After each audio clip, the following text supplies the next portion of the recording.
Welcome back. Now, the crisis in Gaza built up in January 2006 when Hamas won democratically held Palestinian elections. Immediately following Hamas's victory, Israel sealed the Gaza Strip and enforced a siege around it, preventing the free flow of people and goods. In March 2006, Israel, the US and the European Union imposed an economic and financial embargo on the new Hamas-led Palestinian government, pushing about 85% of Gazan households below the poverty line. Palestinian militants have been shooting Qassam rockets at Israeli settlements and captured an Israeli soldier in June 2006. This led to massive retaliation by the Israeli army. In June 2007, internal fighting broke out between Hamas and Fatah, which resulted in Hamas taking full control of the Gaza Strip. Since then, Israel has reinforced the blockade and caused a humanitarian crisis. By January 2008, the economic effect of the siege reached a critical threshold. Israel ordered a total shutdown of the Strip. Then Palestinian gunmen destroyed part of the border barrier with Egypt, and about half of Gaza's population crossed into Egypt seeking food and supplies. Well, an end of the siege is still not in sight. The international community is still withholding financial and political support for Gaza. But among individual citizens abroad, solidarity with Gazans is growing. In the past few weeks, two groups of peace activists and politicians have challenged the siege by reaching Gaza by boat. These unusual voyages are organised by the US-based Free Gaza movement and the European campaign to end the siege. Initially, their plan was to enter Gaza through the Rafah border crossing, but Egypt refused to allow their entry. Among the passengers of the last trip were 11 British MPs, as well as parliamentarians from Italy, Switzerland and Ireland. They visited hospitals and brought medical supplies. Most of all, the peace ship crew wanted to set an example for how a siege can be broken through private initiatives. But for the 1.5 million Gazans, the supplies carried by their boats only make a symbolic difference. Well, we're still joined by our guests. In London, Azam Tamimi. In Tel Aviv, Dan Shuftan. And in Brussels, Chris Davis. Azam Tamimi, these kind of sort of short-term measures to bring in aid like this, what do you make of them? And are they significant, or are you just sort of PR initiatives, really? They're not helping at all, because they are probably to feel less guilty about this crime against humanity of joining in the imposition of sanctions against an entire population. And I think unless the siege is lifted and the sanctions come to an end, this situation will continue to deteriorate, and eventually Gaza will explode in the face of the world. Don't Hamas and Fatah, though, have a responsibility to try to resolve their differences so that at least people would be dealing with one entity rather than with two? Well, Fatah is no longer a partner to Hamas in a one project. They are at the top of two contradictory projects. Fatah today is collaborating with the Israelis. Fatah and Israel, together with the United States of America, has one objective, and that is to finish off Hamas and end all resistance in order to pave the way for the resumption of their own peace process.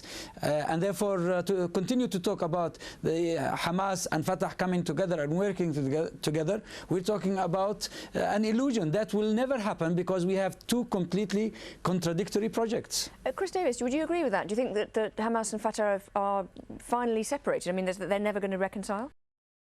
Well, I hope not. I'm no spokesman for Fatah, but I don't get the impression that they are, as has just been represented. They are trying, on the West Bank in particular, to ensure that standards are maintained as far as they're able, given they are under military occupation, with the settlements being built all around them, increasing by 5% in terms of population since the beginning of the year alone, having their land seized, and of course the economic blockade there as in Gaza. But they're trying to deal with the situation on a day-to-day basis. Clearly, with the Palestinians divided in this way, they are playing into the hands of the Israelis. I can't imagine any Israeli politician wanting more than to be able to say there is no Palestinian with whom we can deal. Dan Shuftan, presumably that's something you might agree with, is it? No, I think that from an Israeli point of view, it would have been very good if we had the Palestinian we can deal with, because practically everybody in the mainstream of political life in Israel wants to have a two-state solution, a Palestinian state along an Israeli state. But what you have in the Gaza Strip are people who are saying that they need to bring about the destruction of the state of Israel.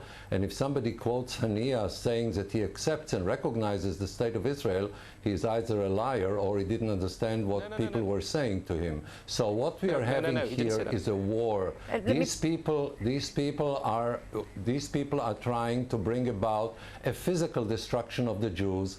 Also, they're based ideologically on the protocols of the Elders of Zion, and they believe that they can bring about the destruction of Israel by dismantling the Israeli society, shooting into Israeli villages and the Israeli towns. Chris Davis, so as long as they let me make just bring war, Chris Davis in there. Just you were saying no just there. Just explain what you're objecting just to. Just to say, my words are being misinterpreted. I was quoting Ismail Haniyeh when he was Prime Minister, speaking as Prime Minister, not as a Hamas leader, but as Prime Minister of a unity government. It doesn't and matter. there he was not recognising, he was not, it matters hugely. I mean, all of us have our own, there are many coalition governments across Europe and in Israel. We keep our political differences, our personal differences, different from the policies of the government we may be supporting if we are part of the coalition. Sorry, the policy, I mean, and, you know, I'll let you speak if you like. The policy of Hamas has never been anything but the destruction of the state of Israel. I challenge you to show one deviation of Hamas from wanting to bring about the destruction of the state of Israel.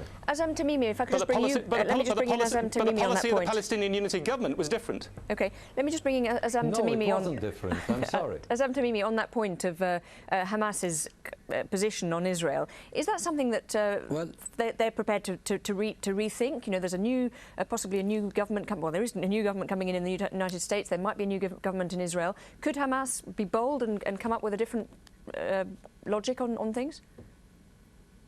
It is preposterous and unacceptable for the oppressor to ask the victim to recognize that oppression and occupation is legitimate. It is the Israelis who have been destroying our nation. It is the Israelis who have occupied our countries.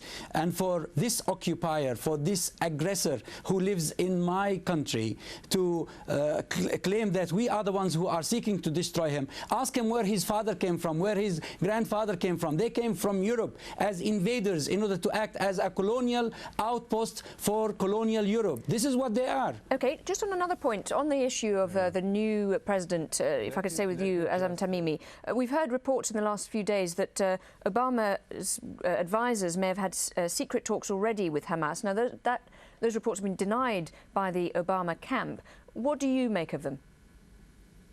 They've also been denied by Hamas in Gaza, and they've issued an official statement saying that what Ahmed Yusuf was talking about was his own personal old acquaintances with some of the Americans he knew when he was in America, and that they wished that there were such communications, but none of this has happened. Chris Davis, could I bring you in? Would it make sense for the Obama leadership to actually talk to Hamas? Well, of course, because the Americans want to bring about and encourage peace, at least I hope they do, and you can't make peace without talking to your enemies. It's an essential first step. I think the jury is obviously out still on the Obama presidency. His chief of staff is, I understand, a former member of the Israeli Defense Force, and that might be a good thing because clearly he's going to be trusted by Israelis, but it may be a force against progress. I hope it's the former, that he's someone who is very closely associated with Israel, but can nonetheless see the bigger picture and the need to make changes rapidly. If I could bring you back in, Dan Shufton, what needs to change quickly in order to improve the situation in Gaza, which I suspect you would accept needs to improve, would you? Yes, if Hamas abandons its attempt to undermine the existence of Israel and target the Israeli civilians, then things in Gaza will change radically. There's no real problem in Gaza that cannot be cured and dealt with if Hamas departs from this notion to undermine the very existence of Israel.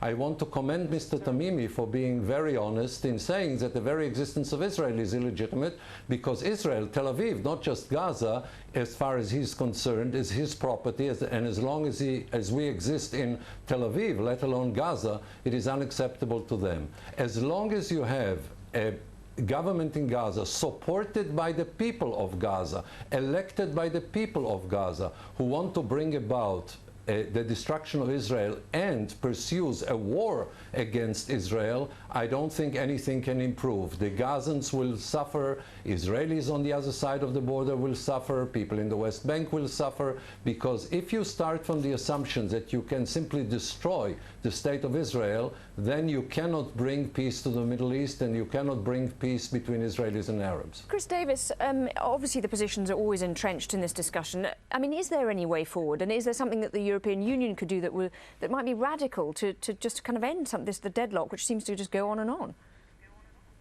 Well, we look to American leadership. We follow the American leadership all the time.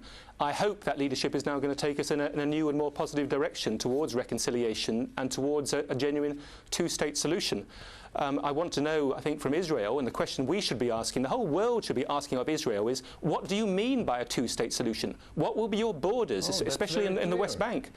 And but so far as what the European Union should be doing now is saying to Israel, you cannot keep 1.5 million people in Gaza in the extreme sense of poverty that they exist, simply because they vote for the wrong people.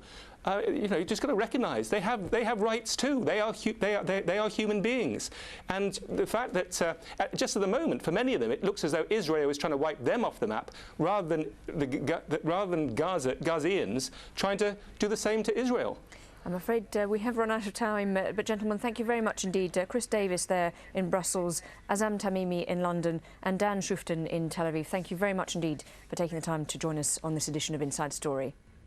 And thank you for watching, and don't forget we always welcome your comments and suggestions. Please email them to us. InsideStory@aljazeera.net is the address. Bye for now.